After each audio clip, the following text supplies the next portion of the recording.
Baik, Alhamdulillah. Allahumma salli ala Sayyidina Muhammad. Nak bagi comel lagi, kata nak barakah, jom yang belakang tu kita merapat ke depan. Jangan bagi ada ruang kosong. Okay? Yang kursi-kursi kosong tu dah ada penghuni dia dah tu. Tapi yang belakang tu kalau boleh merapat ke depan. Ada banyak lagi seat kosong kat depan ni, insyaAllah. Baik. Dalam keberkatan majlis ilmu yang orang duk peluk-peluk ustazah, konon nak ambil berkat baru balik daripada Madinah, sebenarnya yang jauh lebih diundang berkat pada dirinya itu sebab dah pasang niat bila tahu saja jemputan Masjid Al-Falah ada kuliah majlis ilmu siapa sahaja, dah pasang niat azam nak datanglah waktu ni, insya-Allah. Ada ni jemputan wedding, open house dan sebagainya, tapi kita susun semula kan, insya-Allah. Bila kita berniat, Allah pasti bagi sempat. Okay? Jadi itulah berkat. Kalau kita ada banyak benda, semuanya tercicir, sebenarnya something wrong di situ. Allah tak beri berkat. Kita buat juga kerja, tapi kerja yang tidak membawa manfaat sampai ke akhirat. Sebab pagi tadi, tajuk saya di TV Al-Hijrah adalah rajin orang beriman. Macam itulah, kita nak rajin bab apa? Ni benda-benda yang macam ni ada jemputan, saya sendiri menyusun berbelas-belas, tak tahulah. Okay, sahabat-sahabat dan mata Allah hari ni dan besok. Jadi maknanya semua orang pun sama dalam kehidupan raya setahun sekali Syawal ni. Pasti yang kita niatkan tu insya-Allah akan Allah beri berkat waktu dan Allah sempatkan. Sebab kita duduk rumah orang bukan kita nak lama-lama sembang daripada zaman tadika, sekolah rendah naik sekolah menengah semua kan. Yang penting kita mengambil berkat tu meraihkan undangan insya-Allah. Jadi nak lebih berkat, kita mulakan dengan Ummul Kitab, niatkan juga Fatihah ini sampai kepada junjungan besar Nabi Muhammad sallallahu alaihi wasallam. Insya-Allah kita ini tak lain, kiblatnya adalah Kaabah di kota Mekah dan idola. Walaupun ada asatizah kita yang tak bagi kita sebut perkataan idola tu sebab takut salah faham. Kan kalau kita nampak artis-artis pun idola juga, yang kita idolakan tu benda yang macam mana.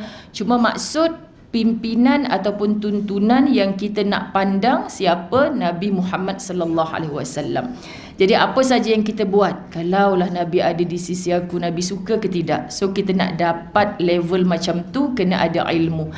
Jadi masya-Allah tabarakallah, semoga dengan Fatihah, selawat yang sentiasa, Allah gandingkan kita, layakkan kita berjiran, bersahabat, bersembang-sembang dengan Nabi Muhammad sallallahu alaihi wasallam di dalam syurganya Allah satu hari nanti, dan layak kita mendapat syafaat baginda Nabi sallallahu alaihi wasallam. Juga kepada seluruh insan yang telah kembali ke rahmatullah, yang kita sayang, dulunya bersyawal, berramadan dengan kita, kini telah tiada. Pasti rindu, okay? Tak ada ubat rindu kecuali bertemu. Maka di dunia tak mungkin lagi bertemu, kalau dalam mimpi pun takkan sama. Kita harapkan pertemuan sudah pastinya di dalam syurga. Walau buruk mana mereka, pasti ada baiknya. Maka baik itulah yang kita tiru. Kalau ada tak baiknya, kita pohon istighfar, mudah-mudahan Allah ampunkan mereka. Dan di syurga itulah tempat dambaan kita nak bertemu lagi dengan mereka. Sentiasa doa Allahumma ghfir lahum warhamhum wa'afihim wa'fu anhum, dan terhenti seketika azab kubur untuk mereka dengan bacaan Al-Fatihah. A'udzu billahi minasyaitonir rajim. Bismillahirrahmanirrahim. Alhamdulillahi rabbil alamin, arrahmanir rahim, maliki yaumiddin. Iyyaka na'budu wa iyyaka nasta'in. Ihdinas siratal mustaqim. Siratal ladzina an'amta 'alaihim ghairil maghdubi 'alaihim waladdallin. Amin. Bismillahirrahmanirrahim. Alhamdulillahi rabbil alamin, wassalatu wassalamu ala asyrafil anbiya'i wal mursalin wa ala alihi wa ashabihi ajma'in. Rabbi shrah li sadri wa yassir li amri wahlul 'uqdatam min lisani yafqahu qawli. Rabbi yassir wa la tu'assir ya karim. Rabbi zidni ilma warzuqni fahma. Assalamualaikum warahmatullahi wabarakatuh. Apa khabar semua? Alhamdulillah. Syawal ni okey ke?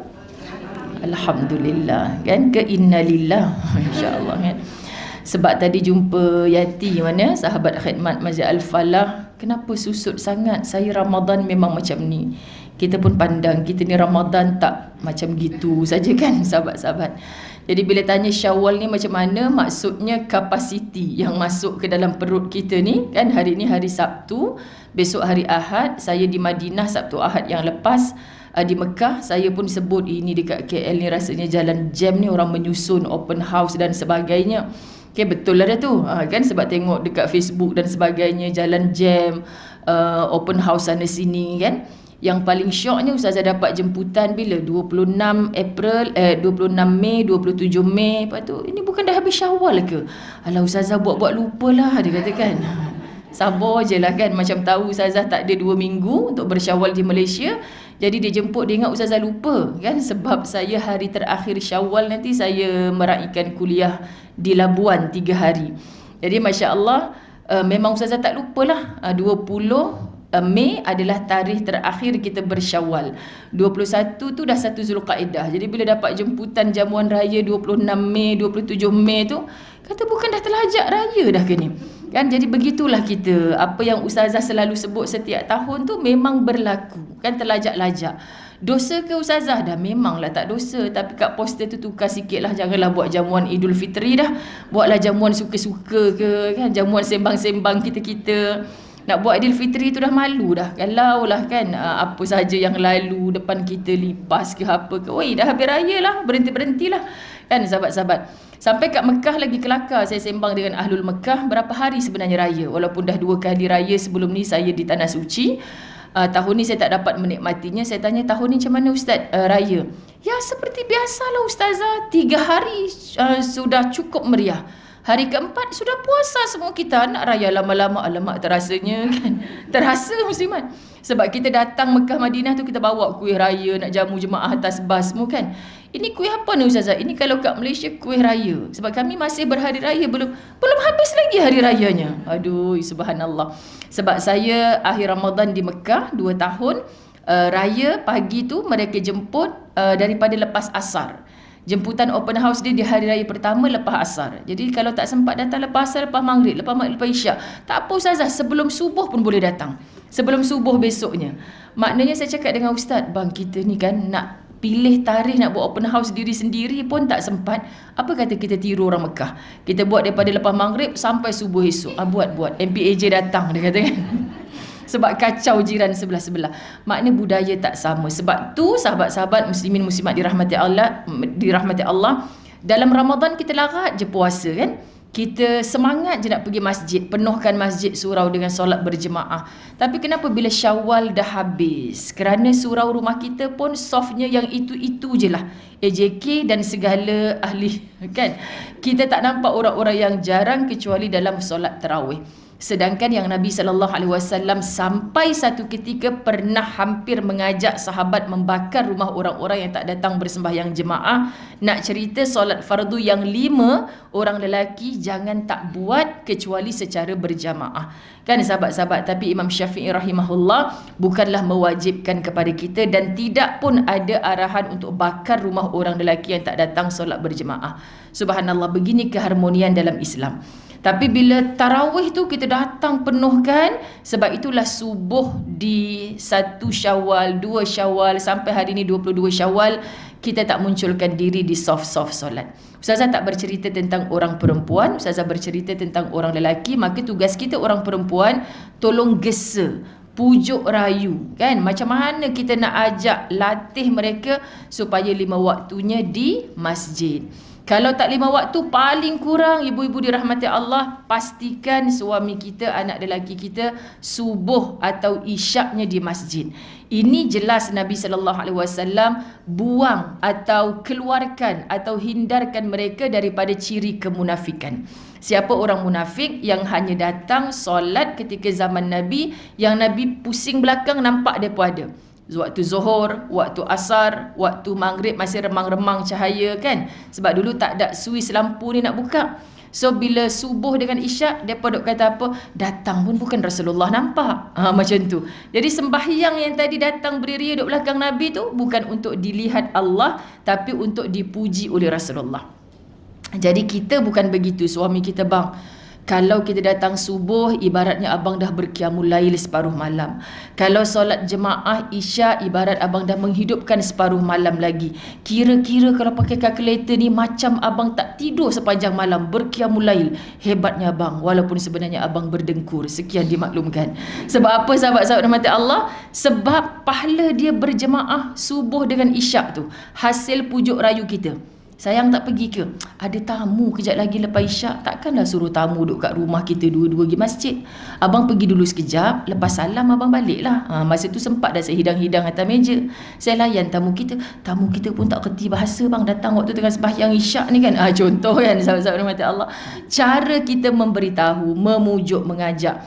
Lama-lama nampak macam membebel, tapi bebelan kita tu daripada hati yang Allah suka, Nabi suka. InsyaAllah mungkin bukan hari ni, nanti ibu-ibu dirahmati Allah, bila suami kita dah berbini baru setelah matinya kita, okay? Jadi dia akan ke masjid sentiasa kan. Apa guna dah masa tu Ustazah? Nasib baik saya tak hidup dari kubur, saya jealous kat dia. Tak ada jealous dah masa tu kak. Tak sempat dah duk layan soalan malaikat mungkar nakir je. Tapi yang indahnya, sambil dia dengan pasangan baru, dia teringat kita.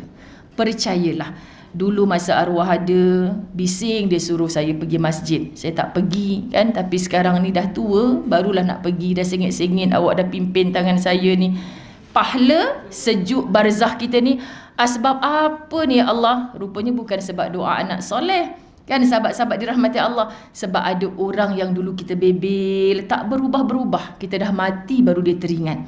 Itu pun menjadi penyejuk barzakh insya-Allah. Jadi jangan pernah kata saya dah penat dah Ustazah, tak berubah-berubah, lantak dia kubur lain-lain. Astaghfirullahalazim. Tapi datang majlis ilmu, duduk atas seat warna oranye ni kan, orang yang paling istiqamah sekali. Lepas tu sibuk dengan diri sendiri, banyak majlis ilmu kita datang tapi tak ada apa-apa pun yang kita ubah. Jadi biar kita istiqamah, mengajak sebab ni ayat Quran, ta'muruna bil ma'ruf wa tanhauna 'anil munkar. Benda ma'ruf cakap walaupun kadang-kadang orang tak suka. So orang tak suka tu kena study lagi. Mungkin dengan orang ni bukan cara bergurau aku kena cakap. Dengan orang macam ni bukan tengking-tengking. Dengan peringkat budak-budak kena macam mana dulu, remaja macam mana, bapak dia macam mana, atuk dia masa balik kampung nak tegur macam mana. Tu kita kena bil hikmah. Okay? Jadi ada banyak circle yang kita jadi rajin dengannya. Ramadan, tiba-tiba kita semua nak baca Quran hari-hari.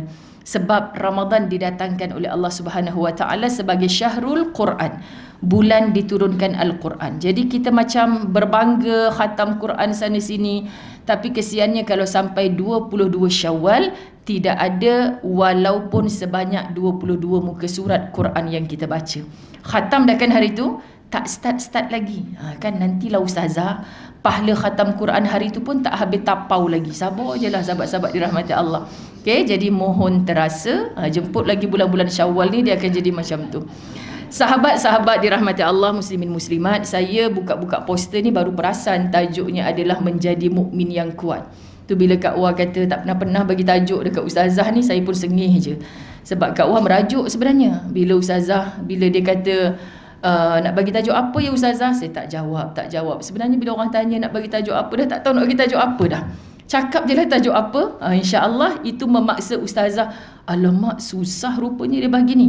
Kak, ini bukan kepakaran saya, ada orang lain. Baru boleh dia sempatkan diri untuk menjawab. Okay, jadi kalau tajuk menjadi mukmin hebat ni, sejujurnya tak lain tak bukan terpandang-pandang satu WhatsApp yang berlegar-legar, satu poster yang dihias cantik yang pernah keluar di lisan almarhum Tuan Guru Harundin satu ketika dulu. 5 perkara untuk menjadi mukmin yang hebat. Bukan mukmin yang kuat, mukmin yang hebat. Tu satu. Kalau orang dah pakat keluarkan pen semua, saya tak nak cakap lagi ni, sabar. Kan? Rajin muslimat al-falah ni, masya-Allah. Kemudian itu satu, kan? Banyak dah asatizah kita mengulang dan kita terbaca di banyak tempat. Tapi yang kedua, saya teringat akan surah Al-Mu'minun. Kita cerita tentang mukmin yang hebat, mukmin yang kuat. Surah Al-Mu'minun, sahabat-sahabat rahmati Allah, baru-baru ni salah seorang daripada guru saya, Ustaz Fahrul Muhammad Joy, dijemput di sini kan. Tapi saya tak pasti jadi ke, yang kata tak sihat tu tak jadi datang tu. Jadi sahabat-sahabat dirahmati Allah, beliau banyak menulis buku, banyak pernah juga saya berforum dengan beliau ni. Jadi bila dia dalam kursus-kursus mukmin profesional dia, subhanallah sangat hebat. Dia hanya mengulas daripada surah Al-Mu'minun ayat 1 hingga 11. Jadi bila kita faham qad aflahal mu'minun, siapakah orang mukmin yang berjaya? Takkan berjaya kalau tidak menjadi mukmin yang hebat, yang kuat. Jadi ciri-ciri dalam tu mesti khusyuk dalam solat, tadabbur surah Al-Mu'minun ayat 1 hingga 11, kita jumpa jalan. Tapi sahabat-sahabat dirahmati Allah, saya bagi tu poin-poin utamanya kat mana nak cari atau kita recall balik apa yang para asatizah kita menyampaikan sebelum ni. Maklumlah ada banyak makan lemang, ketupat, rendang kan, takut ada banyak yang terlupa. Okay, jadi betul-betul Ustazah ada. Lepas tu pagi tadi dalam TV Al-Hijrah, siapa yang pergi kat Facebook TV Al-Hijrah yang tak menonton live tadi masih boleh ulang siar. Sifat rajin orang beriman. Dan Amy pengacara tadi dia sebut kena beriman dulu baru dapat rajin, atau orang rajin boleh jadi orang beriman. Dia kadang-kadang dia ni pening aku soalan dia ni kan, sahabat-sahabat rahmat Allah. Sebab orang beriman malas tak mana pun, subhanallah, kalau dalam bab kemas rumah, kebersihan, dia beriman apabila dia menjaga kebersihan. Buktinya an-nazafatu minal iman. Kebersihan itu separuh daripada iman. Jadi kalau contoh dipertontonkan pada kita, Ustazah nak pergi dekat negeri ni, hari tu kat Facebook saya nampak dia merempat, dia bina rumah pondok dekat tepi tong sampah je Ustazah, macam mana dia solat? Minta maaf, Allah tak pernah menghina kita kecuali kita yang menghina diri kita sendiri. Okey, contoh sahabat-sahabat saya selalu sebut dan saya jumpa dengan mata saya sendiri, orang yang dekat dengan masjid takkan terhina. Dia tak meminta, tapi ada je kawan, pakcik yang selalu datang tu dah 3 hari tak ada. Bagaimana ya dia? Rupanya sakit. Ramai-ramai orang masjid pergi ziarah. Hulurkan apa yang dia tak minta orang menghulurkan.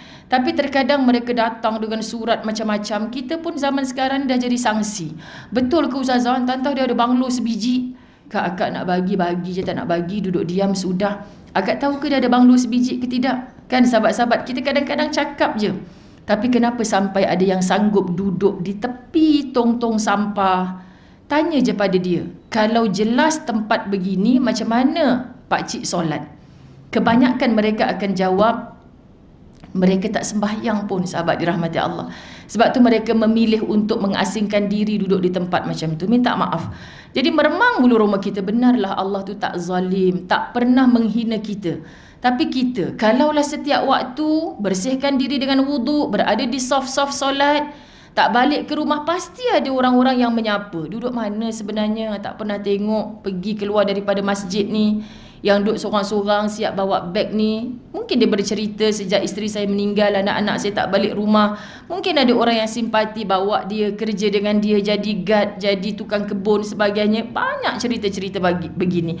Akhirnya mulia, saya jumpa di rumah Allah. Asnaf yang saya bawa kebanyakannya cerita-cerita begitu yang membuka mata hati saya. Akhirnya kau muliakan dia ya Allah, bertawaf di Baitullah, menziarah makam Nabi SAW. Sebab dia miskin, tapi dia tak terhina kerana dia mendekat kepada rumah-rumah Allah. Dia tak tinggalkan ibadah bernama salat, dia tak tinggalkan sedekah walaupun dia miskin. Dapat RM2 sehari, RM1 masih sibuk nak masuk dalam tabung masjid. Subhanallah, ada orang yang dapat RM1,000 baru dia rasa dirinya layak bersedekah. Tapi dia ni tak ada income, tak ada pendapatan tetap, masih lagi tak boleh tengok orang susah. Seorang asnaf yang meninggal di Mekah saya bawa, muslimat dirahmati Allah, anaknya jadi saksi hantar anak kerja kilang. Subhanallah, tiap kali lalu dekat satu jambatan dekat Kelang dia duduk, dia akan berhenti sekejap. Kau dah lambat ke? Ayah nak hantar pergi kerja ni. Tak ayah, awal lagi. Kenapa? Jap kau duduk sini, ayah nak turun sekejap. Turun kat bawah jambatan tu memang ada rumah kotak satu, dia akan bawa 1-2 roti Gardenia beli dekat Petronas ke apa kan sahabat, pergi hantar. Dia kata ada budak-budak kat situ, mak ayah dia pergi cari kotak-kotak, pergi cari tin-tin. Jadi kalau ayah bagi roti kat situ, nasi lemak tak habis kat masjid pagi tadi, dia pun cukup suka. Jadi bila bapa dia meninggal dekat Mekah, dia sambut beg dia dekat KLIA, dia peluk saya tu, saya tak mampu buat macam bapa saya, Ustazah. Bapa saya tu tak ada pendapatan tapi dia buat. Dia susah tapi dia ingat orang. Subhanallah, dia pernah tolak motor, Ustazah, sebab motor dia tak ada minyak, nak isi minyak. Lepas tu dia nampak anak muda tolak motor juga. Kau kering juga ke minyak motor? Aku ni ada RM3 dalam dompet. Kau isi dululah RM2. Rumah aku dekat sini je, aku boleh balik tolak motor. Kau isi dulu RM2. Subhanallah, kita rasa nak bagi ke orang RM2. Saya Tuhan, patutlah kau muliakan dia tahap begini. Tapi kita muslimat dirahmati Allah. Jadi saya banyak belajar bahawa Allah tidak pernah menghinakan kita, maka kita sendiri. Kalau kamu tidak menjadi orang mukmin yang beriman, orang mukmin beriman, orang mukmin adalah orang beriman yang rajin, yang kuat, yang hebat. Sahabat-sahabat dirahmati Allah, jangan pernah menyalahkan Allah. Kenapa nasib hidup aku begini ya Allah? Sepatutnya tanya apa yang engkau persembahkan kepada Tuhanmu. Itu yang paling penting, yang paling utama. Allahumma salli ala sayyidina Muhammad. Sahabat-sahabat muslimin muslimat dirahmati Allah, saya nak membaca satu hadis Nabi sallallahu alaihi wasallam. Apabila kita diberi faham, Allahumma salli ala sayyidina Muhammad, an Abi Hurairah yablughu bihi Nabi sallallahu alaihi wasallam qala al-mu'minul qawi khair. Ni orang-orang dah biasa mengaji, dia dah boleh agak dah. Al-mu'min al-qawi khair. Kan? Alamak, Ustazah kena belajar bahasa Arab pula kan? Al-mu'min orang beriman, al-qawi yang kuat, khair dia lebih baik. Wa ahabbu ilallah minal mu'minina ad-dha'if. Wa fi kulli khair ahris ala ma yanfa'uka wa la ta'jiz fa in ghalabaka amrun faqul qadarullah wa ma syaa fa'ala wa iyyaka walau fa innal law taftahu amal syaitan. Dari Abu Hurairah dan sampai kepada Nabi sallallahu alaihi wasallam. Baginda bersabda, seorang mukmin yang kuat itu lebih baik, khair, lebih baik dan lebih dicintai oleh Allah daripada seorang mukmin yang lemah. Dalam rancangan Cinta Ilmu, kitab Syarah Hikam, sahabat-sahabat dirahmati Allah, saya jumpa satu keadaan yang mana bukan mukmin lah namanya kalau ada kalimah lemah di hujung tu. Sebab dia beriman tapi dia tidak berumah, dia tidak berkereta, dunia nampak dia hina. Tapi sebenarnya dalaman dia kuat. Selagi mana dia boleh mentaati Allah, bersujud kepada Allah, datang Ramadan, dia tak tinggalkan ibadah puasa, dia tak tanya nanti maghrib aku nak buka apa, nak makan apa sedangkan aku fakir miskin ya Allah. Tak, sebab dia tak memandang itu semua sebagai lemah. Jadi sahabat-sahabat muslimin muslimat, jangan pandang fizikal, material, zahir yang kita nampak pada orang tu hebat dah. Tak. Ada ramai yang nampak macam hebat, diuji sikit, dijentik sikit oleh Allah Subhanahu Wa Taala, rasa nak bunuh diri dah. Nauzubillah min zalik. Itu bukan mukmin yang kuat, okay? Dan dalam masing-masing keduanya itu terdapat kebaikan. Tak nampak macam kuat sangat. Yang nama beriman, sebab hadiah ataupun harta yang paling bernilai sebenarnya adalah apabila Allah sudi mencampakkan walau sebesar iman dalam hati kita. Sebab yang paling dhaif, miskin, terhina bila Allah tak pilih kita menjadi orang beriman. Siapakah orang beriman? Yang kenal sungguh-sungguh Allah, suka tak suka apa yang Allah perintahkan, aku kena buat. Kena buat. Tak boleh Ustazah kalau saya ikut apa Allah perintahkan nanti saya hipokrit. Ni yang geram dengar ni sahabat-sahabat dirahmati Allah. Kan dia balik Mekah dia jadi macam tu. Lepas tu dekat Madinah orang tanya, tak sempatlah nak solat Ustazah. Saya kan mengamalkan sunnah, open house sana sini, ziarah tu sunnah Nabi sallallahu alaihi wasallam. Saya kata tak apa, jamak, takdim ke takhir. Tahu pula tu, saya bukan musafir Ustazah. Dah ingat tadi cerita Ustaz musafir, cara tu macam jauh sangat perjalanan. Kan? Takdim atau takhir ada dalam fiqh. Jangan takyah sudah. Saya selalu ulang benda ni sahabat. Rupanya raya dalam KL. Raya dalam KL yang kalau kita tahu, tengok alamak bang, Wiz kata ni kena tambah 15 minit lagi lambat. Kita tak Zohor lagi ni. Bukan ada kawan awak kerja dekat ni? Cuba tanya dia dekat office ke tidak? Singgah sekejap nak tumpang solat. Ada kaedah, ada jalan. Kalau kita mahu Stesen minyak semua ada tempat solat. Masjid surau, biarlah tak ada telekong lepas Covid ni. Pemalas sungguh lah Ustazah AJK masjid ni. Lepas Covid dah habis pun tak bubuh telekong juga. AJK masjid juga salah. Stesen minyak lepas Covid dah habis dah Covid Ustazah, dia tak bubuh juga telekong. Pasal apa cari telekong? Lah Ustazah je nak solat, lengan nampak. Siapa suruh tak pakai sarung tangan? Sendiri cari penyakit. Kan? Macam nak solat Ustazah, stokin tak pakai. Siapa suruh tak pakai? Ni stokin bola pun nak jadi isu sahabat. Yang penting tutup aurat. Sekian dia maklumkan. Ada yang tak faham stokin bola ni apa hal kan. Yang penting stokin bola tu panjang. Kecoh lah habis. Masya Allah, tabarakallah. Kesian. Kenapa kita orang Malaysia yang mendakwa agama Islam sebagai agama rasmi, kita menjadikan open house ni sebagai satu jalan untuk kita kata ke Allah, kau tak tahu ke ya Allah, aku sibuk sehari ni. Takkanlah Zohor tak sempat tu pun kau nak berkira ya Allah. Kita dengan Allah ni macam dengan kawan sekolah rendah kita ke sahabat dirahmati Allah? Tolong ya, tolong. Jadi bila nak kata diri beriman, kena sungguh-sungguh menterjemahkan la ilaha illallah Muhammadur Rasulullah. Kalau tidak dalam medan perang, Nabi bersolat walaupun sedang memegang senjata di atas kenderaannya, sampai ada solat dalam keadaan khauf, takut diserang. Ini yang paling kelakar sekali kalau mengaji kitab fiqh sahabat. Macam mana pula tengah perang saf pertama rokok, saf belakang menjaga barisan. Tak faham lah Ustazah. Sebab kita tak wujud dalam suasana tu. Tapi Islam sangat prihatin. Maknanya jangan kau jadikan kalau orang tadi tu tak solat di medan perang kan muslimat. Kita tak solat sebab apa? Open house banyak ya Allah. Agak-agak nak jawab apa depan Allah ketika kita disoal jawab. Yang pagi tadi saya mengajak semua rakan usrah di TV Al-Hijrah, jom kita hafal sungguh-sungguh Allahumma hasibni hisaban yasira. Apa tu muslimat dirahmati Allah? Allahumma hasibni hisaban yasira. Ulang. Allahumma hasibni hisaban yasira. Kenapa? Sebab kita tahu, ya Allah, kalau Engkau nak mudahkan, semua jadi mudah. Ya Allah, exam tadi aku tak boleh jawab. Ni zaman-zaman Ustazah ambil exam dulu masa sekolah. Budak sekolah agama ni terlebih bijak otak dia. Sahabat rahmati Allah, dia terlebih bijak. Ya aku tak boleh jawab lah tadi. Tapi aku doa masa pemeriksa tanda paper aku tu, dia tengah kena marah dengan laki ke, tak ada mood ke, aku doa macam tu lah. Minta-minta dia buta sekejap ke masa paper aku sampai kat dia tu. Kan semoga dia terhijab daripada kertas jawapan aku yang aku tak reti jawab tu. Macam tu budak sekolah agama punya doa. Tu zaman-zaman Ustazah Zailah, budak zaman sekolah tahun ni, sekolah agama baik sikit, sahabat rahmati Allah. Jadi ajaib kadang-kadang bila result keluar tu, ya Allah alhamdulillah syukur. Padahal ustaz masa jawab subjek ni saya rasa saya memang tak confident. Itulah berkat kamu baik dengan guru, berkat doa, sahabat-sahabat bersangka baik dengan Allah. Itu yang Allah berikan, Masya Allah Tuhan. Datang pemeriksa yang, ni tulisan cantik ni rasa semua betul dah ni. Bagi 100 markah, A+ terus sahabat-sahabat rahmati Allah. Boleh berlaku kan? Ni pencen-pencen cikgu mesti marah. Saya tak macam tu Ustazah, saya ikut skema. Suami tak makan sehari, saya sanggup, yang penting saya tanda paper. Kan mesti rahmati Allah.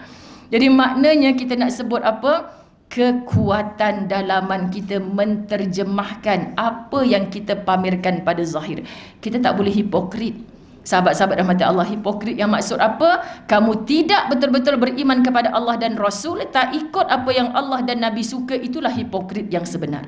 Faham ya? Jadi walaupun kita paksa roh kita untuk mentaati Allah, aku tak suka benda ni, tapi Allah suka, kita kena terus buat. Percayalah satu hari nanti ketenangan, kedamaian, kebahagiaan itu akan datang. Di mana rahsianya ya Allah? Sebab aku buat apa yang Engkau suka. Maka Engkau menyukai aku hidup di atas muka bumi Allah, dan Engkau datangkan orang-orang yang menyukaiku. Kan dalam hidup yang paling sukar kalau kita berdepan dengan orang yang tak suka dengan kita. Betul kan muslimat? Kita persembahkan emas pun dia kata, ini apa ni? Gangsa? Kan? Dia tak suka. Apa sahaja yang kita persembahkan jadi tak elok. Tapi kalau dia suka, kita cakap apa yang tak betul pada saya, tegurlah. Tak ada, Ustazah perfect, tak ada. Dia ni aku dah buat salah depan dia, perfect lagi. Sebab apa? Sebab dia suka. Cuba kalau dia tak suka, sahabat, kita jadi malaikat depan dia pun dia kata setan laknatullah ni, astaghfirullahalazim. Kan, jadi kita tak payah sibuk dengan suka-sukanya orang. Kita sibuk dengan apa yang Allah suka. Jadi hadis Nabi SAW tadi memberi satu semangat kepada kita, jika suatu perkara mengalahkanmu, maka katakanlah ketentuan Allah telah ditetapkan. Dan suatu yang telah Dia kehendaki, yakni Allah kehendaki, maka pasti akan terjadi. Dan jauhilah olehmu dari ucapan kalau, seandainya, Masya Allah. Kerana sesungguhnya ungkapan seandainya membuka peluang masuknya syaitan. Faham? Simak dirahmati Allah. Kalaulah saya tak lalu jalan tu tadi Ustazah, mesti tak aksiden. Kan? Kau siapa? Kita bukan Tuhan. Kita tak boleh kata, kalaulah anak saya tadi tak ambil kunci panjat atau kerusi, lalu dia drive kereta pada usianya 6 tahun, lepas tu terbabas langgar pokok, kan sahabat? Ini saya kat Madinah dapat berita ni. Satu keajaiban. Pelik. Dan jangan terkejut, malam tadi saya ziarah jiran saya berbuka puasa, sahabat-sahabat dirahmati Allah. Dia orang yang bersama-sama dengan jururawat, kan? Subhanallah, dia kata anak murid saya Ustazah seorang, hari pertama dia hantar anak kepada pengasuh, dilaporkan tersedak susu. Orang-orang kerja hospital dah biasa dengan baby ni, dia tanya, susu sekarang baby berada dalam keadaan macam mana? Tah pengasuh kata dah keluar lendir-lendir daripada hidung. Hati saya kata mati dah budak ni.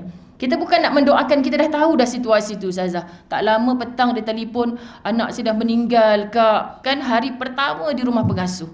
Bila kita dengar benda macam ni, berani kita nak hantar anak kepada rumah pengasuh? Tak berani. Tapi sahabat-sahabat dirahmati Allah, adakah kita nak bertuhankan cerita-cerita begitu? Takdir Allah Subhanahu wa ta'ala. Sebagai orang beriman, dengan qada dan qadar, kita doakan kuat reda hati orang tuanya, digantikan dengan yang jauh lebih baik. Mungkin bukan digantikan dengan anak baru dengan kadar segera, kalau digantikan pun takkan sama dengan yang telah tiada, sahabat-sahabat rahmati Allah, tapi kebersamaannya kelak di dalam syurga dengan redanya. Subhanallah. Dan jangan kita berkiblatkan, jangan hantar anak rumah pengasuh. Gaji 5,000 pun tinggal. Kang hari pertama dah tersedak susu, memang kompom mati cucu mak tu. Mak-maknya hadir majlis ilmu tahu, yang bercakap macam orang tak beriman kepada qada dan qadar. Minta maaf ya sahabat-sahabat, hadir majlis ilmu, tapi tarbiyah kita kepada seluruh keluarga kita banyak yang menakut-nakutkan hal dunia, tak menakut-nakutkan hal akhirat. Kita kan disuruh, kalau dirimu tak dijaga, keluargamu tak dijaga, kamu sengaja mencampakkan mereka ke dalam neraka Allah. Sebab tu kita kena menangis dalam doa kita. Ya Allah, anak aku 4 orang, yang 3 orang semua dah sembahyang, tak payah disuruh. Seorang tu lagi keras lagi, ya Allah tolong lembutkan hatinya. Mungkin bukan sekarang, tolonglah ya Allah, doa ibu tiada hijab. Siapa lagi yang ikhlas nak mendoakan dia seperti doanya aku, ya Allah, sungguh-sungguh ibu. Kan? Jangan menangis kalau anak kita tak dapat straight A macam anak orang lain. Cukuplah bersyukur anak kita tidak meninggalkan perintah yang telah Allah tetapkan kepada mereka. Subhanallah. Mukmin yang kuat. Ini syarah hadis satu persatu saya baca. Dicintai Allah adalah yang kuat imannya dan mampu melaksanakan kewajiban dan menyempurnakan amalan sunnah. Kewajiban dan amalan sunnah. Orang Al-Falah rasa tak gaduh dah sebab hari-hari majlis ilmu. Tapi di sana saban tahun sudah lebih 20 tahun soalan yang sama. Ustazah, nak qada puasa Ramadan dulu ke nak puasa sunat Syawal dulu? Ayo, soalan dia kan sahabat. Kenapa dah ayo keluar tu? Sebab tiap tahun kot. Tahun lepas akak juga kan yang tanya soalan tu. Akak buat apa dulu kan? Sudahnya saya tak puasa Ustazah. Tu yang masalah tu. Sahabat rahmati Allah. Saya tak malulah bercerita muslimat supaya yang baik diikuti. Begini, seminggu Syawal, saya hari pertama, kedua di Keramat. Raya bahagian rumah saya lah, mak bapak dah tak ada. Jadi dah janji dengan ayah ustaz nak balik Kedah pada raya kedua. So ayah rasa sihat sikit. Ayah nak pergi rumah adik tu, ayah nak pergi, kita layan je bang, orang tua. Kalau dia time tak sihat tu kita ajak macam mana dia takkan nak. Bila kita mengajak, takkanlah jom-jom teman ayah nak ngetih. Puasa ya, ni menantu solehah. Kan? Takkanlah macam tu sahabat. Jadi seminggu raya tu memang tak mampu nak selit untuk berpuasa. Dan hutang puasa Ramadan saya tahun ni cukup-cukup 6 hari. Dia nak bagi situasi tu sahabat-sahabat rahmati Allah, cukup-cukup 6 hari. Jadi bila seminggu pertama tu tak puasa, selalunya saya tengok tahun-tahun lepas memang mudah untuk terbabas lah. Jadi rebutlah untuk seminggu pertama tu, paling kurang dapat 2 hari, insya-Allah jarang untuk terbabas. So cerita tahun ni saya seminggu pertama dah tak ada puasa langsung. Sebab mengiring konon-kononnya dalam otak ni minggu depan nak pergi Mekah. Jadi kesian ayah, kena ra'i lah kan, orang tetamu datang rumah, balik sini pula siapa yang nak kita ziarah rumah dia. Masa ni je bang kita ada, balik nanti kita dah tak sempat dah pergi sahabat-sahabat. So saya menjangka haid saya keluar ketika saya berada di Mekah. Rasanya tak pimpin jemaah umrah 1, apatah lagi 2, 3. Memang waktu haid ni Allah tangguh. Umrah pertama boleh lead, umrah kedua boleh lead, umrah ketiga siap bagi wasiat kat jemaah. Kalau saya tak pimpin tawaf wadak nanti, solat dekat sini yang paling mudah untuk masuk ke ruangan Kaabah. Okey Ustazah. Sebab terlebih wasiat masa lead umrah ketiga, maka balik umrah ketiga haid. Sahabat, jadi bila haid selepas umrah ketiga sampai masuk ke Madinah, saya tak bersih. Maka Ustazah relax je, boleh buat kerja lain.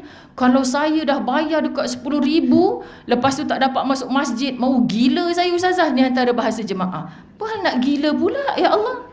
Kita duduk dengan jasad Nabi kot. Pandang dulu yang syukur, patutnya haid tu awal sampai tak boleh nak umrah, tiba-tiba Allah delaykan, sahabat-sahabat rahmat Allah. Maka kononnya saya nak berpuasa di Madinah. Tiba-tiba di Madinah saya haid. So saya tak puasa sampai saya balik hari Jumaat baru bersih. Ustaz kata cantik pula, elok sampai rumah boleh sembahyang dah. Ya bang, maka hari ni saya kena puasa. Sebab kalau tak puasa memang tak dapat ni. Kan? Sebab 19 hari bulan saya kuliah di Labuan. So hari ni pun sepatutnya saya berpuasa. Tapi saya tak sedar jadual Al-Falah, kejap lagi petang ada Haiti. Dah Haiti apa ke bendanya, penceramahnya puasa. Sahabat-sahabat rahmat Allah. Takkan nak cerita dekat atas pentas, dengan ini saya tak berhaiti dengan semua orang, saya berpuasa. Saya lah wanita solehah. Kan sahabat-sahabat rahmat Allah.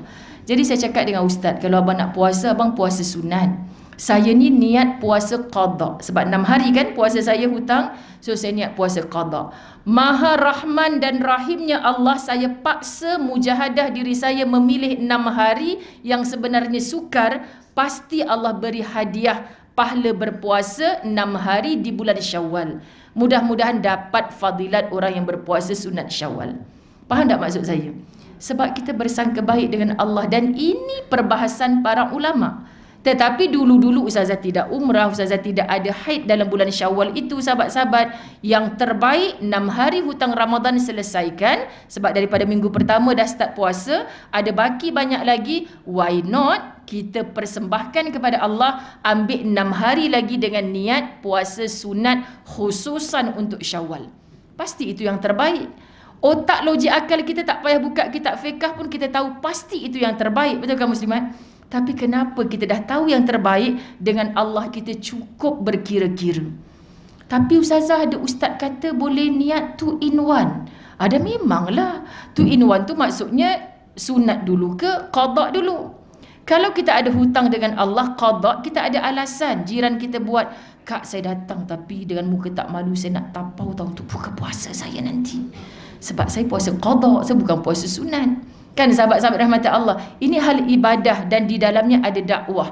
Jangan malu, jangan segan. Jadi saya cakap dengan ustaz, kalau abang tak nak puasa pun tak apa kot, nanti abang nak pergi kenduri jiran kita tu, pergi je tak apa. Yelah, tapi abang pun dah terlajak dengan awak-awak sekali sama, macam ada hit juga dah ni kan. Sebab dia termenyesal tak berpuasa pada minggu pertama yang kami ada kat kampung apa semua tu kan. Jadi tak apa, walaupun sunat abang nak puasa. Sebenarnya atas kita. Kan, jadi sahabat, kita nak buat tak payah banyak cakap, terus buat. Ini orang beriman yang kuat. Open house ke apa, pandai-pandailah. Ya Allah, macam mana bang ni orang yang rapat dengan kita. Ya, aku halu kau ni nak bagi tahu aku memang nak datang. Tapi kalau aku datang nanti jap-jap aku tolong kau kat dapur. Kau jangan suruh, gila depan makanlah, tambahlah lagi. Kau puasa. Kau tolong tapau untuk aku. Aku tak boleh tak datang. Tapi kau tengok orang-orang makan tak apa. Aku memang tak apa. Aku kuat iman. Kau makan je depan aku. Tak apa. Sebab kita nak puasa, sahabat-sahabat rahmat Allah. Tapi kalau kita tak nak buat, tapi Rasulullah bagi kita berbuka puasa Ustazah. Itu puasa orang yang macam mana? Yang daripada minggu pertama tadi dia telah bermujahadah. Dan saya percaya sahabat, hari ni saya gagal untuk berpuasa sebab alasan-alasan yang tadi. Saya masih ada baki lagi, sempat lagi ni. Last day saya berpuasa ketika saya nak fly ke Labuan. Untung 1 jam bang. Saya sampai Labuan, saya berbuka puasa awal. Dia ni ada je nak cengkelat. Sebab itulah hari terakhir. Semoga tak ada halangan lagi. Tapi andai berhalangan juga, Allah tahu tak, meremang bulu roma saya ni muslimat. Allah tahu tak kita sedang menyusun ibadah kita untuk bagi sempat juga dalam mujahadah itu. Tiba-tiba ada halangan yang lebih besar, kita tak mampu, kita tak berdosa pun kalau tak buat 6 hari. Tapi Allah tengok tak usaha kita. Allah pandang tak kesungguhan kita. Ini yang penting. Jadi Ustaz Zahid berada di sekitar Masjid An-Nabawi, tak dapat ikut mereka masuk Raudah ziarah Maqam Rasul. Terus bersangka baik, aku sedang dekat dengan jasad Nabimu ya Allah. Kalau aku tak redha dengan apa yang engkau beri ni, Nabi tak pernah tak redha dengan apa yang engkau beri ya Allah. Kita meronta-ronta, marah-marah. Kenapa dah makan ubat tapi head ni keluar juga? Itu antara orang yang stres duk makan ubat pergi umrah ni. Sebab tu sahabat-sahabat, ubat tu tak pernah salah. Tapi keyakinanmu kepada ubat mengatasi keyakinanmu kepada Allah, itu yang salah. Faham ya? Kita berubat ikhtiar, itu perintah Allah. Tapi meyakini doktor yang kita jumpa, kenapa tak sihat doktor, orang lain sihat? Maknanya kamu bertuhankan dia berbanding bertuhankan Allah. Di mana kekuatanmu sebagai orang beriman. Ini je yang kita nak faham. Jadi akidah, ilmu pertama yang kita kena serap masuk dalam jantung hati kita ni. Walau kita beradab tinggi, habis ilmu fiqh, kitab apa semua kita habis mengaji, akidah, menunggalkan Allah, mentauhidkan Allah, tak kenal Allah sungguh-sungguh, maka rosak segala amal soleh kita. Takkan mungkin datang keikhlasan. Sebab kita masih nampak kiblat-kiblat lain selain yang ibadah kita tadi lillah. Bila sudah lillah sahabat-sahabat, percayalah orang beriman yang kuat akan hilang segala lelah. Saya selalu sebut begini. Kedua, mukmin yang lemah imannya kadangkala tidak melaksanakan kewajipan dan enggan meninggalkan yang haram. Dia mengaku dirinya beriman, tapi benda yang Allah wajibkan, nantilah, jablah, tunggulah, tapi tiba-tiba pun mati. Kan sahabat-sahabat rahmat Allah? Hal yang wajib dia tak utamakan. Tapi yang digaduhkan benda-benda yang bukan menjadi kewajipan padanya. Orang seperti inilah yang memiliki kekurangan dan tidak disukai Allah. Hal haram dia tak berkira pula. Subhanallah. Menutup aurat, jelas Allah yang suruh. Tapi Allah suruh yang bagaimana? Kenapa dalam mendakwa diri menutup aurat masih tak patuh syariat, tak lengkap seperti Allah, yang seperti kehendaknya Allah? Ini bukan patuh syariat, sahabat-sahabat, bukan mukmin yang kuat. Dia mukmin, mengaku beriman, ya Allah perintahkan begini, tapi dia rasa penat dalam kewajipan dan kebaikan yang dia lakukan. Belum betul-betul lillah. Faham ya? Ketiga, kedua-dua mukmin, sama ada yang kuat ataupun yang lemah ini, sama-sama memiliki kebaikan kerana namanya pun mukmin. Orang beriman. Okey? Orang beriman pasti Islam. Orang Islam belum tentu beriman. Faham ya? Kemudian sahabat-sahabat dirahmati Allah, mukmin yang lemah imannya masih tetap memiliki kebaikan dan dia tentu saja lebih baik daripada orang kafir. Bukankah contoh dalam bab nak memilih pemimpin antara yang kafir dengan yang Islam? Orang stres kalau dibagi ni, ustaz-ustaz duk sebut ni, sahabat-sahabat rahmati Allah, stres. Masalahnya ustazah nak pilih yang Islam tu, tapi dia pun tak betul. Betul lagi yang tak Islam tu. Sahabat, bila Quran kata pilih yang Islam, yang beriman, mata kita nampak tak betul pun, serahkan kepada Allah. Faham maksud Makna kalau ada dua pilihan, jangan pilih yang kafir. Yang Islam dulu. Mudah-mudahan yang Islam itu beriman. Sebab tu saya kata dalam iman ada taqwa. Kalau sudah takwa, yang diundi ataupun yang mengundi, pasti dunia akhirat dia selamat. Yang jadi tak selamat, sahabat, berantakan habis kerana salah satunya, yang diundi, yang mengundi tidak ada takwa. Mudah. Bos besar punya takwa pasti memberi bahagia kepada orang bawahan. Orang bawahan punya takwa memberi bahagia kepada yang atas. Tapi salah satunya atau kedua-duanya tidak punya takwa, pasti akan ditarik keberkatan oleh Allah. Maka itulah yang tak ngam dengan kawan meja sebelah, yang ada je buruk bos kita nampak. Baiknya bos tu banyak tapi kita tak nampak, buruknya saja kita jaja, kerana Allah tarik keberkatan. Begitu dalam keluarga. Ajar anak-anak kita, walaupun gaji mak lebih besar daripada gaji ayah, ayah tetap ayah. Jangan mak tunjuk hilang hormat kepada suami, maka anak-anak tidak akan hormat kepada ayahnya. Geram, yuran anak aku yang bayar, tapi nak kena anak hormat juga kat dia. Sakit hati tahu Ustazah. Kenapa benti laki saya? Kenapa budak-budak ni tak benti saya? Beranak kot rahim saya. Astagfirullah. Saya tak boleh jawab benda tu Kak. Masalahnya bila dinobatkan sebagai anugerah dekan, nama bapak dia disebut, nama saya tak sebut. Itu rupanya emosi orang perempuan. Kelakar ke tak kelakar? Cuba jawab. Kelakar lah sahabat. Sebab yang tu kita tak boleh ubah.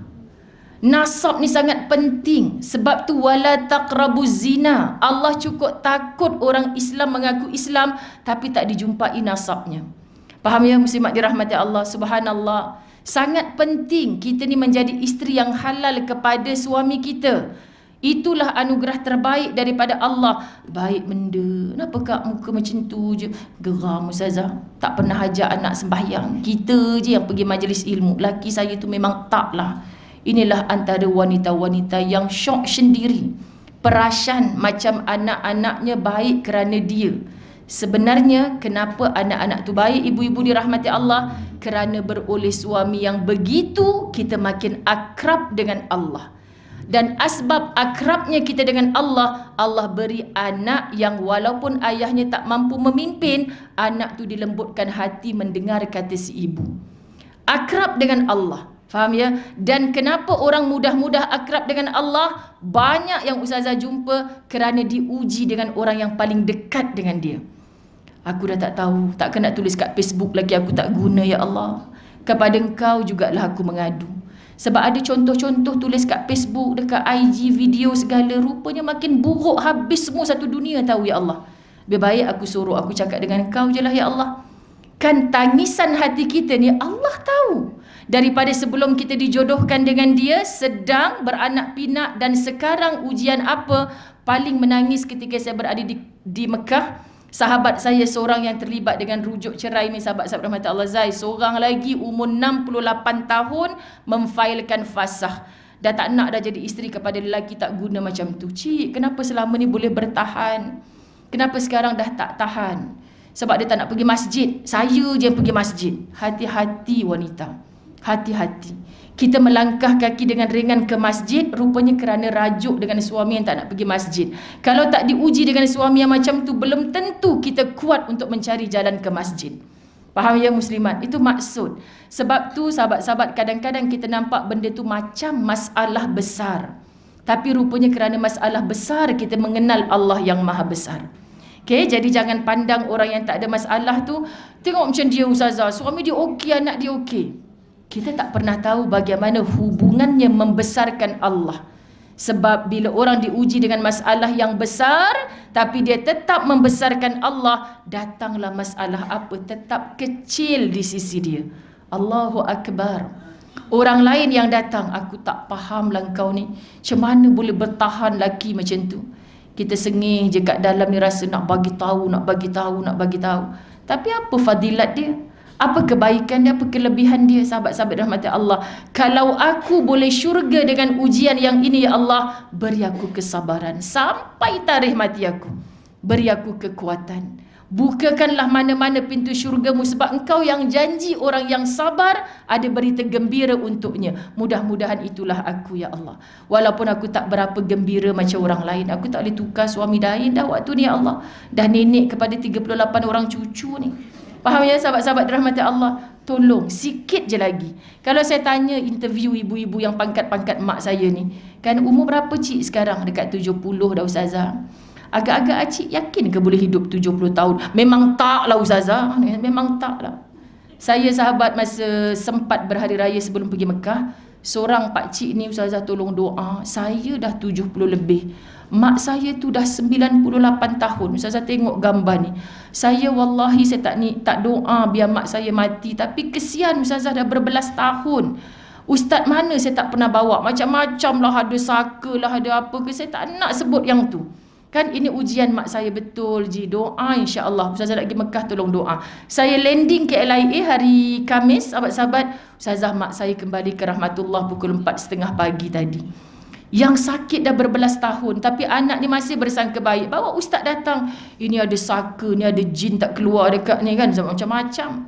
Saya cakap, lama dah Ji sakitnya. Jangan duk Yasin je. Yasin tu baik. Cuba kalau Haji mampu, panjang ni. Tapi bacakan surah At-Taubah. Surah At-Taubah atau surah Ar-Ra'd. Niatkan sahabat. Bukan kita nak dia mati. Kita kesian dia macam tu. Bercakap apa semua dah tak boleh. Lama sangat dah macam nazak tapi tak mati. Haji ulang-ulang ya antara At-Taubah dengan Ar-Ra'd. Minta apa saja yang terbaik di sisi Allah. Mudah-mudahan Allah permudahkan. Kalau sihat-sihat. Kalau Allah pilih ajalnya dah dekat, biar Allah permudahkan. Buka je handphone, sahabat-sahabat rahmati Allah, meninggal dunia pada usia 98 tahun. Bukankah ini ujian untuk anak-anak? Pelbagai yang Allah beri kepada kita. Macam-macam. Jadi kalau tak diuji dengan pasangan hidup, dengan anak-anak, dengan orang atasan kita, ibu, ayah, mak sedara, pak sedara. Kan walaupun mak ayah kita dah tak ada, dikaitkan kita, itu jadi satu fitnah dunia yang sangat besar. Berlaku. Jadi semua kita ada ujian. Jadilah mukmin yang kuat. Sahabat-sahabat kita tak tergelincir dan takkan tersilap membuat apa jua keputusan, kerana Nabi SAW ajar mukmin yang kuat inilah khair yang jauh lebih baik. Keempat, Rasulullah SAW memerintahkan agar bersemangat dalam melakukan hal-hal yang bermanfaat. Bila otak kita yang sempurna Allah bagi ni bagi tahu hal yang kau buat ni benda bermanfaat, jangan pernah merasa penat walaupun tak dipuji oleh orang-orang yang dekat. Faham ya muslimat? Seorang isteri siapkan hidangan, masak untuk suami, masak untuk anak-anak yang janji nak balik buka puasa. Saya selalu sebut benda ni simple, tapi dia banyak berlaku dalam rumah tangga Islam. Betul kan sahabat-sahabat muslimin muslimat dirahmati Allah? Kalau tahu tak datang, baik tak payah ustazah, baik tak payah masak. Penat-penat baik saya tengok sinetron. Astaghfirullahalazim kan. Yang suruh masak tu, sahabat-sahabat dirahmati Allah, pandang suami request sekian, anak kata janji ma nak balik kalau mama dapat masak. Kita buat kerana dia ustazah. Kat situ silap kita. Sebab tu kita kecewa. Kita kecewa. Sahabat, kan ya Allah suami nak balik, anak-anak nak balik. Tanpa diminta, kita seorang isteri mempersiapkan, ma minta maaf, lambat pula balik kerja, tak dapat nak balik. Tarik nafas dulu. Jangan campak yang dah siap atas meja tu kat dinding. Jangan. Telefon Ustazah Zai duduk mana? Boleh tak lalu depan rumah saya? Sedap ni saya masak. Jap telan Elio dulu. Dia kena telan Elio dulu, sahabat-sahabat rahmati Allah. Jangan buang pahala yang kita dah dapat tadi, sahabat, dengan merungut-rungut, berkalau-kalau. Semakinlah kita faham patut Nabi SAW tak bagi kita berkalau-kalau. Semua tu jadi ibadah walaupun sesimpel kita duduk depan dapur sambil pakai baju kelawar. Faham tak sahabat-sahabat rahmat Allah? Pahala. Ibadah ni subhanallah. Tapi kita merungut janji nak datang. Sebab tu yang saya kelakar balik umrah ni, rupanya antara yang diviralkan ada dah orang janji nak beraya rumah dia. Dia dah masak sedap-sedap, tiba sampai ke malam dia tidur pun dah tersenggut-senggut, tunggu tamunya tak sampai-sampai. Dia tak tahu saya sampai tak pergi beraya nak masak semua ustazah.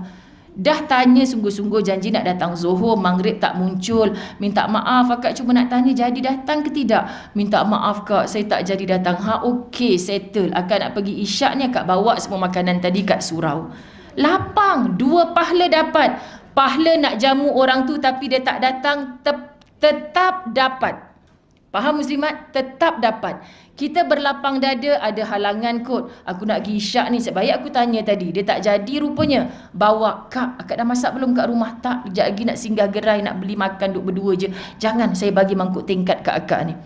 Pahala berganda, hati lapang, jiwa tenang. Yang nak sampai viral-viral, si Polan tu. Kan rumah nombor 44 Jalan A, janji nak datang tapi tak datang. Rumah aku tu, rumah ustazah. Kan sahabat dirahmati Allah. Sebenarnya kita nak mencari apa? Kan kita buat ni kerana Allah atau kerana hamba-hamba Allah? Jujur je pada diri. Kan, kalau cakap ke main, saya tak nak hipokrit ustazah, saya tak selesa kalau saya pakai macam ni. Sebenarnya hipokrit tu benda, mu cakap tapi mu tak faham. Kan, syahadah di lisan tapi tak membuktikan dengan amal, itulah hipokrit. Jadi kita yang tahu diri kita, aku sebenarnya betul-betul menyembah Allah ke tidak? Aku sedih kerana orang tak puji, dan aku sangat rasa macam orang keji saya ni ustazah. Orang keji sebab apa? Sebab entahlah, asyik saya je yang tolong Kak Wah 2 minggu Syawal ni, orang lain sibuk beraya. Tak apa, sebab orang keji akak tu benda yang baik. Akak tahu kedudukan akak di mana. Ni sahabat-sahabat dirahmati Allah, kadang kita merajuk tak kena gaya, tak kena tempat. Kita nak merajuk dengan siapa sebenarnya? Ibu-ibu dirahmati Allah, saya sayang anda kerana Allah. Ibu-ibu dah cukup baik berada dalam majlis ilmu. Tapi bila Allah uji kita dengan sesuatu sekecil di dapur dalam rumah tangga kita sendiri, kita tak mampu nak kawal emosi kita. Bahkan menjadi lebih besar, lebih besar. Suami yang kita rajukkan tu, dia tak tahu pun kita tengah merajuk. Kecuali kita cakap, bang tengah merajuk ni tahu, sekian dimaklumkan. Kan? Jadi kalau mak merajuk, satu rumah jadi senyap, betul kan? Tapi kalau pak dia, okey besok abang pula merajuk. Anak-anak kita ada kukisah dapur tetap berasap. Kan? Orang lelaki lagi buruk kalau merajuk, sebab tak ada kesan dalam rumah tangga. Tapi kalau maknya merajuk, ayah kenapa mak tak keluar bilik? Biasalah mak engkau merajuk. Kita nak makan apa ni ya? Satu rumah lapar, sahabat-sahabat rahmat Allah. Jadi tolonglah ibu-ibu, semua tindakan kita ni jadi pahala. Jadi kalau hanya sebab kecil hati dengan anak, tak tunjuk muka, dia buat kenduri, besan kita panggil, kita tak nak. Lebihkan mak mentua dia sejak kahwin, ustazah kita ni apalah yang ada. Mentang-mentang kita ni, saya pun cerita dalam ceramah ni, saya cerita dengan Jaja tadi jam, kau tahu hari ni ada ustazah nak pergi satu wedding ni. Masya Allah, budak tu dulu mengaji kat rumah ustazah, masa kami duduk rumah setenggan, secomot-comot manusia. Abang sulung dia dah kahwin, dia tak kahwin lagi kami ni pun. Kan biasa, kau ni daripada kecil sampai ke besar macam ni lah, tapi lurus. Sekali tengok kad kahwin dia sahabat, dia akan kahwin dengan anak seorang Datuk Seri. Terkejut kami, biar betul ni. Rupanya Masya Allah, dreba kepada Datuk tu. Dia jatuh cinta dengan akhlak pemuda ini. Faham ya? Ini kisah benar tau, sahabat-sahabat rahmati Allah, boleh dinovelkan. Jadi doa saya ketika tengok kad kahwin tu dekat Mekah, ya Allah Tuhan, semoga dia menjadi lelaki qawwam. Sebab saya tahu siapa isterinya, siapa pak mertuanya, siapa bakal mak mertuanya kan. Dia ada agama, kami menjadi saksi. Tapi seorang yang lembut, yang baik, yang lurus, janganlah jadi suami yang bakal dipijak-pijak oleh isterinya, ya Allah. Ni doa saya dekat Mekah kan. Ustaz kata, awak ni betul-betul fikir luar kotak. Sebab dia lelaki yang baik bang. Tak sangka secomot itu dapat kahwin dengan anak Datuk Seri. Allahu Akbar. Kalah semua abang-abang Ustazah Zai. Kami dalam family group duk gelak. Hampa duk gelak kat dia sangat kan dulu. Tengok siapa yang Allah siapkan untuk dia. Subhanallah, sahabat-sahabat dirahmati Allah. Dan kita sentiasa bersangka baik, berdoa, pasti bakal pak mentua dah nikah minggu lepas kan. Dan kami tengok yang hadir ketika majlis perkahwinan yang belah perempuan tu dia menteri ni datang menggigil tangan, tengok sahabat-sahabat dirahmati Allah. Kat Mekah padahal dulu kami duk cubit-cubit je dia. Kan nak ceritanya. Jaja tanya, ustazah dia belajar mana? Dia SPM pun tak ambil kok Jang, kau tahu? Tapi ustazah percaya dia orang yang tak pernah tinggal solat. Sebab tu ustazah doa mudah-mudahan rumah tangga yang barakah. Kita tak tahu. Jodoh yang macam ni muslimat tak mustahil. Batu apinya banyak. Betul kan? Batu apinya banyak. Tetapi kalau dia seorang lelaki yang qawwam, dia hanya nampak Allah yang temukan dia dengan jodoh sebegitu. Saya percaya insya-Allah jodoh ini boleh membawa ke syurga. Inilah doa kita sahabat-sahabat rahmat Allah. Kan walaupun ustazah lawak-lawak juga, tapi ya Allah, Allah tangguhkan jodoh, rupanya ada sebab. Seorang lelaki beriman. Jadi dengan anak-anak buah, rezeki saya kali ini saya dapat bawa keluarga ke Baitullahil Haram. So anak-anak buah saya yang muda-muda mendengar tausiah sebagainya, cerita tentang mukmin yang kuat.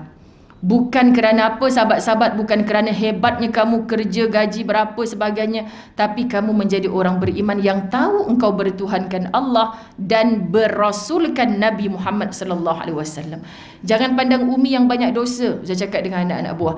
Jangan pandang ustaz itu, ustazah ini, mereka juga insan pendosa yang Allah sedang tutup aib mereka. Tapi kalau kamu pandang Rasulullah yang maksum, kita akan berjuang ke arah itu. Aku nak mencontohi Rasulullah. Orang di peringkat atasan, di peringkat bawahan, apa yang Rasulullah tak lalui? Bukan baginda miskin, tapi baginda tak memilih untuk hidup mewah. Kerana apa yang dia miliki adalah dikongsi dengan umat. Sahabat dia tak boleh tengok orang tak makan. Dia sanggup tak makan, tapi dia bersusah payah untuk memberi orang makan. Kita banyaknya dapat peluang untuk kita dulu, untuk kita dulu. Jadi latih diri kita, sahabat-sahabat dirahmati Allah, demi ummah kerana Allah.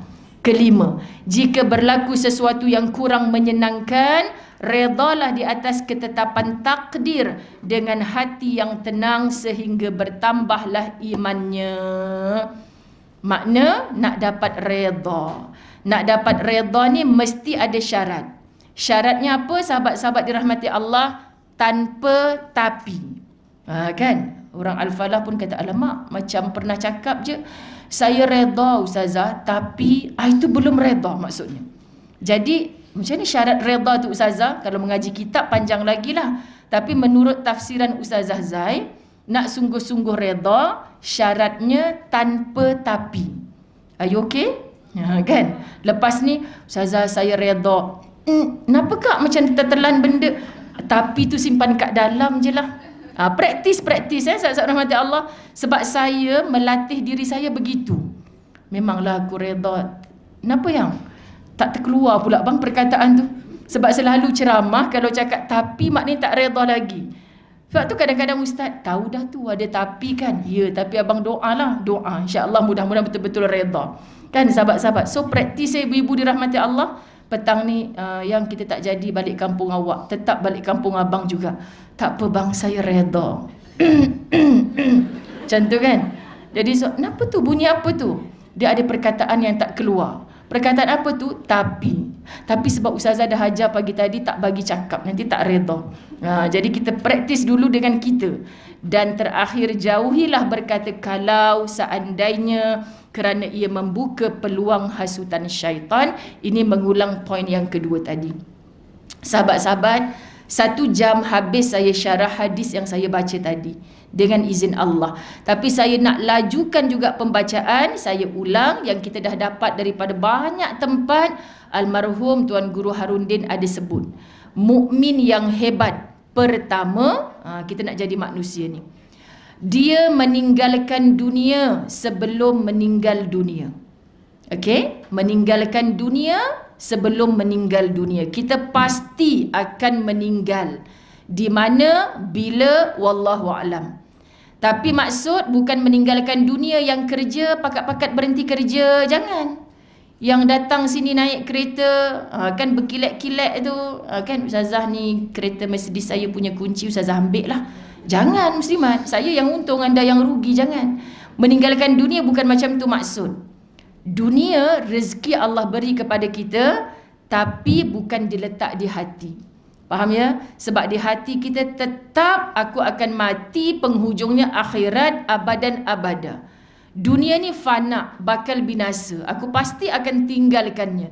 So, jambatan kepada akhirat adalah dunia. Maka kalau kita buang terus dunia, kita nak cari apa untuk bekalan akhirat kita? Jadi apa yang kita ada di dunia ni, dapat pekerjaan, apa yang kita gunakan untuk akhirat kita? Kepintaran anak-anak, apa yang kita gunakan untuk akhirat kita? Apa yang kita tarbiyah mereka? Allah yang beri, kamu ada otak cerdas, bijak, pandai, kerja bidang apa pun tak apa.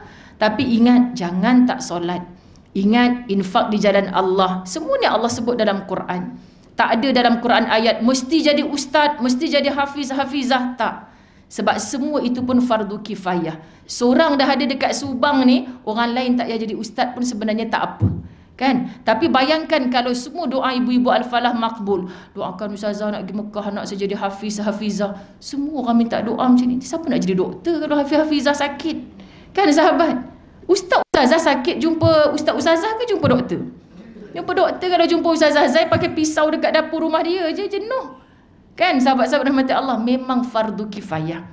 Jadi jangan biarkan si doktor sibuk dengan keduniaannya tanpa menyembah Allah.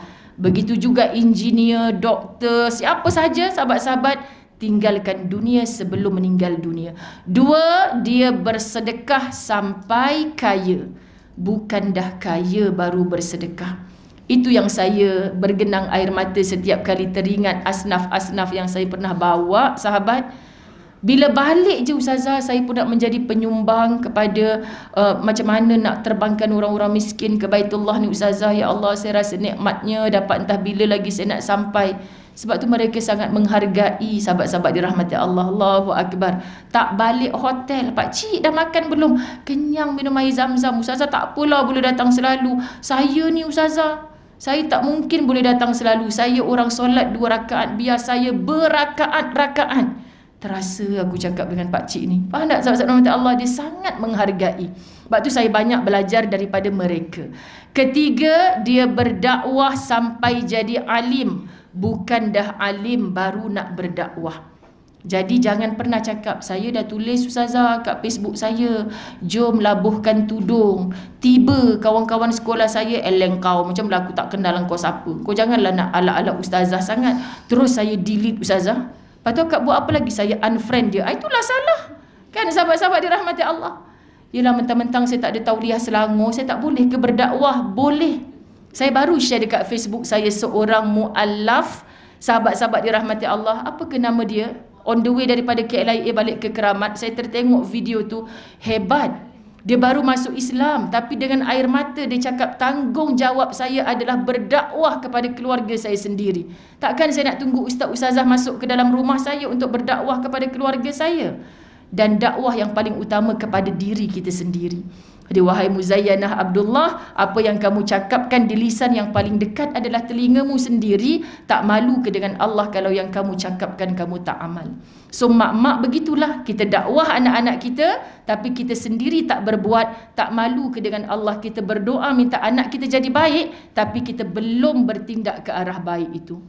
Sahabat-sahabat dirahmati Allah, 4, datang ke masjid atau surau sampai ke tua. Bukan dah tua baru nak ke masjid atau surau. Lama ustazah, terasa, memang nak bagi terasa. Sekian dia maklumkan. Terakhir, dia beramal sampai ikhlas. Bukan dah ikhlas baru nak beramal. You jangan paksa-paksa I solat. You tak percaya, you tanya Ustazah Zai you, yang ada tek lalat tu kan. Kalau tak ikhlas, boleh ke beribadah? Allah tak terima. Ustazah, suami saya suruh tanya ustazah. Lurus sungguh makcik tu sahabat. Saya bising suruh dia pergi masjid, suruh dia sembahyang. Umur dah 70 ustazah, dia baik tapi sembahyang tak nak. You tanya ustazah you, kalau tak ikhlas boleh ke sembahyang? Allah tak terima sembahyang kita. Cakap aku pun pening nak jawab soalan pakcik ni.